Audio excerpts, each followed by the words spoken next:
Salam alaikum. في هذه la vidéo غادي نشوفوا le protocole ARP. Donc, quand une machine, à titre d'exemple, la machine M1, elle veut communiquer avec la machine, par exemple, la machine M4. Donc, dans la mesure où et elle se trouve dans le même sous-réseau, l'adresse qui est utilisée, ce sera l'adresse MAC. Sauf que la machine M1, quand elle consulte le cache ARP ou la table ARP, elle ne possède pas l'adresse MAC de la machine M4. Elle n'a que l'adresse IP. Donc, on a le protocole ARP pour obtenir l'adresse MAC de la machine M4. Pour cela, elle va envoyer une requête. Et la requête Goulbli qui possède l'adresse MAC qui correspond à l'adresse IP. Quand elle va envoyer la requête, la requête elle sera envoyée en broadcast. Toutes les machines recevront avec la requête. Seule la machine l'adresse IP تاعها هي l'adresse IP تاع اللي راح تحوس l'adresse MAC qui correspond M1 donc qui va traiter هذيك la requête. Donc elle répond à travers ce qu'on appelle une réponse ARP et elle va l'envoyer en unicast la machine M1. Et bien sûr, le M1, pour ne plus réitérer, refaire la même requête, réenvoyer à chaque fois la requête ARP, elle va enregistrer la correspondance entre l'adresse MAC et l'adresse IP. Il faut savoir que ce soit dans une réponse ARP ou une requête ARP, le même paquet, plus ou moins, va être utilisé, qui est le paquet ARP. Alors, le paquet ARP est un paquet qui est encapsulé à l'intérieur d'une trame Ethernet. Alors, c'est grâce au champ EtherType qu'on peut savoir que là, il s'agit d'un paquet ARP. Alors, le paquet ARP possède plusieurs champs. Le premier, il y a le type de matériel. Donc, le type de matériel pour indiquer la technologie qui est utilisée. Alors, par exemple, le 1 pour dire technologie Ethernet, le 17 pour dire technologie AGLC et ainsi de suite pour les autres technologies. Le deuxième champ, c'est pour indiquer le type de protocole. Donc 0x800 pour dire que le protocole à la couche 3, c'est le protocole IP. Le champ qui suit, c'est la longueur de l'adresse physique. Si la valeur elle est égale à 1, ça veut dire là c'est une adresse physique token ring. Et si elle est égale à 6, bien sûr, ce sont des valeurs en hexadécimal pour dire que l'adresse physique qui va être lue à l'intérieur, ce sera une adresse physique Ethernet, c'est-à-dire l'adresse MAC. Le champ suivant, c'est l'adresse logique. Alors le 04 pour dire qu'il s'agit de l'adresse IPv4. Le champ qui suit, c'est pour indiquer le type d'opération. Alors, que ce soit dans la requête ARP ou la réponse ARP, elle va utiliser plus ou moins le même format paquet ARP. Pour distinguer entre la requête et la réponse, le champ il est utilisé. Donc, s'il possède la valeur 1 pour dire qu'il s'agit d'une requête ARP, s'il possède la valeur 2 pour dire qu'il s'agit d'une réponse ARP. Le champ suivant, c'est l'adresse physique source. Alors, vous remarquez qu'au niveau de l'adresse physique, le schéma, le troisième et une partie le quatrième mot, parce que qui حطيت les différents champs حطيتهم sur des mots de 4 octets. وحنا على بالنا بلي l'adresse physique, MAC, c'est une adresse qui est codée sur 6 octets. Donc, c'est pour cela, en termes de schématisation, j'ai une partie ou une partie. Dans le cas d'une requête ARP, l'adresse physique source, c'est l'adresse physique de la machine qui est en train d'envoyer la requête.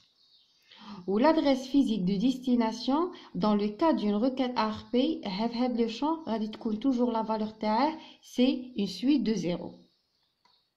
باش تقدروا تفهموني غادي نشوفوا le même exemple تاعنا. Alors, la machine M1, elle va envoyer bien sûr une requête ARP. Alors, la requête ARP, c'est tout simplement un paquet ARP qui est encapsulé dans une trame Ethernet. Alors, on chouffe ce qui nous intéresse, les champs, tout ce qui est adresse. À savoir que le champ opération, il possède la valeur 1 pour dire qu'il s'agit d'une requête ARP. Alors, dans le cas de l'adresse physique source, ce sera l'adresse physique de la machine M1, qui est 00C29C9, désolé, 9C08. L'adresse physique de destination, elle va être une suite de 0. Pour la simple raison, parce que M1 ما تعرفش l'adresse physique de destination. وراها تحوس l'objectif de la requête, c'est de trouver l'adresse physique de destination. Maintenant, chauffe les adresses MAC utilisées dans l'entête à la trame Ethernet. Alors, l'adresse MAC source, ce sera l'adresse de la machine M1, toujours. Par contre, l'adresse MAC de destination, celui qui va lire l'entête à la trame, c'est bien le switch. Parce que le switch réalise les services à la couche liaison de données. Il n'a pas le droit d'accéder au paquet ARP. La requête ARP, elle doit être envoyée en broadcast. Donc, le switch la trame, elle doit être envoyée en broadcast. Donc, l'adresse MAC de destination, ce sera FF, FF, FF, FF, FF, FF. L'adresse logique source. Donc, l'adresse logique source, ce sera bien l'adresse logique ou l'adresse IP de la machine M1. Ou l'adresse logique de destination, ce sera l'adresse IP de la machine M4. Parce que la machine M1, elle possède l'adresse IP de M4. Dans le cas d'une réponse ARP, donc dans ce cas-là, le paquet ARP, le champ opération, il doit être égal à 2. En ce qui concerne l'adresse physique source, radit confiera l'adresse physique de la machine qui est en train de répondre. Ou l'adresse physique de destination, ce sera l'adresse physique de la machine qui a envoyé la requête. Nous, l'exemple terna, toujours dans la réponse ARP. Donc, M1, elle va envoyer une trame Ethernet qui contient à l'intérieur un paquet ARP. Donc, les champs, opération est égale à 2 pour dire reply, ça veut dire une réponse. En termes d'adressage, l'adresse physique source, ce sera sa propre adresse physique. Ou l'adresse physique de destination, ce sera l'adresse physique de la machine M1. Ou l'adresse MAC source, bien sûr, ce sera l'adresse de Hahia. Ou l'adresse MAC de destination, ce sera l'adresse de la machine M1. Elle a pu la récupérer depuis la requête ARP. Et l'adresse MAC de destination parce qu'une réponse, elle est envoyée en unicast. Donc, on a les adresses IP. Donc, l'adresse IP logique source, ce sera sa propre adresse IP. Ou l'adresse logique destination, ce sera l'adresse IP de la machine M1. Si la machine M1 qui a envoyé une requête après un certain délai, une réponse, elle va réenvoyer la même requête. Quelle est la commande ARP-A qu'on utilise au niveau des périphériques pour afficher leur propre table ARP? Certains chercheurs et développeurs considèrent que le protocole ARP est un protocole qui se trouve entre la couche Internet et la couche accès réseau. Ce n'est pas un protocole qui est propre à la couche Internet. Pour la simple raison, le protocole, il manipule l'adresse IP et l'adresse MAC. Oui, l'adresse MAC, elle est propre à la couche accès réseau. Un autre protocole existe, c'est le RARP, c'est-à-dire le Reverse Address Resolution Protocol. Alors, le protocole, il est utilisé par des périphériques qu'on appelle des terminaux, c'est-à-dire c'est des stations qui ont un disque où elles peuvent stocker leur adresse. Quelle adresse? Leur adresse IP. Donc, le protocole qui fait il est utilisé.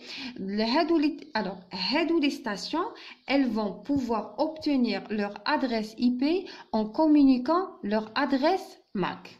Pour résumer, le protocole ARP, une machine, elle va envoyer l'adresse IP d'une autre machine pour obtenir l'adresse MAC de la machine. Le protocole RARP, une machine, elle va envoyer sa propre adresse MAC pour pouvoir obtenir sa propre adresse IP. Certaines personnes ils vont confondre le protocole RARP au protocole DHCP. Le protocole DHCP, c'est un protocole qui est propre à la couche application. Ou le protocole RARP, c'est un protocole qui se trouve au niveau de la couche Internet. La différence بيناتهم, c'est que le protocole RARP, la station عندها l'adresse IP. On lui a attribué. C'est juste qu'elle n'a pas le moyen pour la stocker عندها le disque. Le protocole DHCP, c'est un protocole qui est utilisé par une machine la première fois lorsqu'elle se connecte au réseau ou une adresse IP. Donc, elle réclame une adresse IP pour elle.